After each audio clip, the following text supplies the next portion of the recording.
Rules to live by. Choose your stance, stand on guard, train hard, fight smart. Boxing is life-like. Jab, slip, punch, move, get into the groove, roll with the punches, give them back in bunches. Mechanics are textbook, style is your own. Be stylish, but don't be foolish. Fools underestimate, it takes integrity to be great. Be versatile, learn to adjust. Make a miss, come up with that kiss which starts with a boom and ends in a bust. I come to box, for all I know, 1, 2, 3 leads to a devastating blow.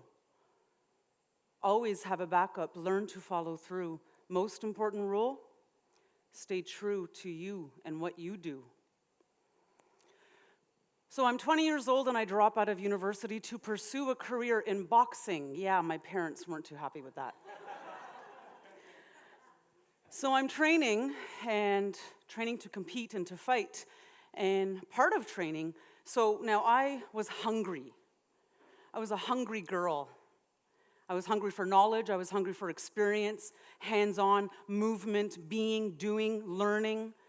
I needed a new school, the school of hard knocks, to teach me that. So part of my training required dieting. What? You want me to fit into that weight class? Tell that to my Portuguese grandmother. So I was raised Portuguese, okay? So just picture this. I have 2 Portuguese grandmothers who I'm convinced came here to Canada just to feed me. That is their purpose in life. And one of them happened to live right next door. The other one lived across from my elementary school. So just imagine what my lunches were like at school. You want me to diet? Okay, so dieting wasn't the hardest part.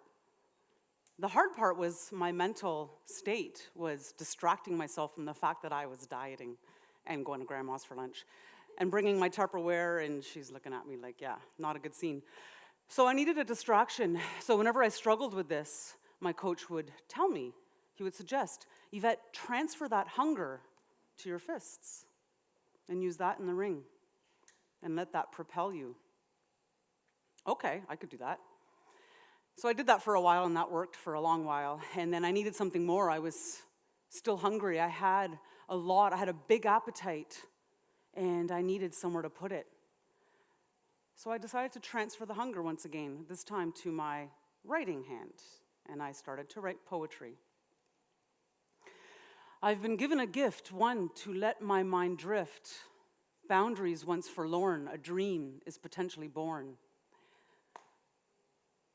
All that I never thought soon develops into a plot. All that I ever wanted seems sometimes to be haunted. It is up to me to penetrate and fight for anything I deem great.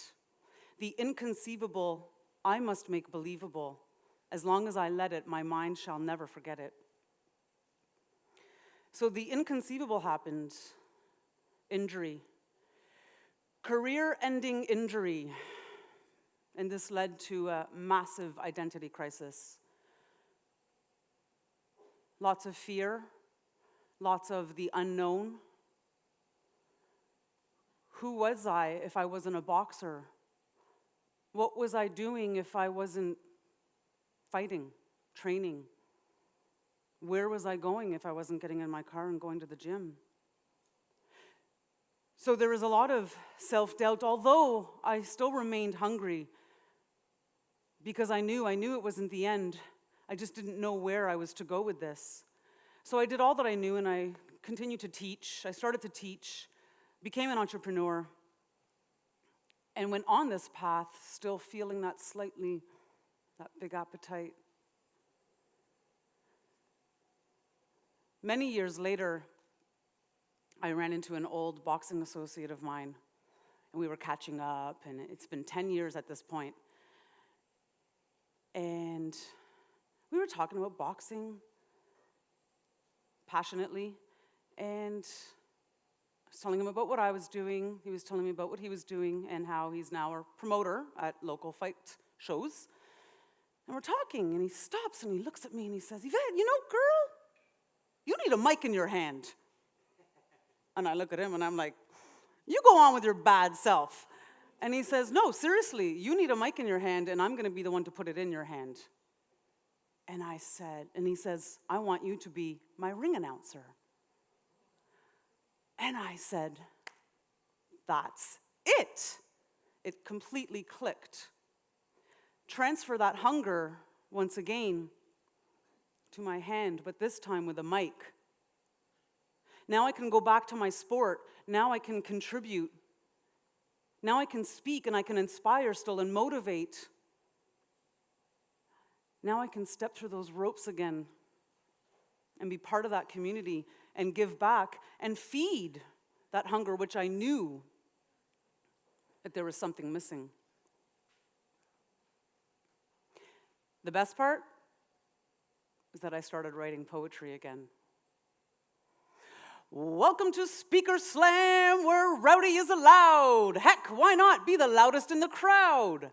Pound for pound, round after round, show your support with so much sound. Watch, listen, cheer, and feel. This show just got real.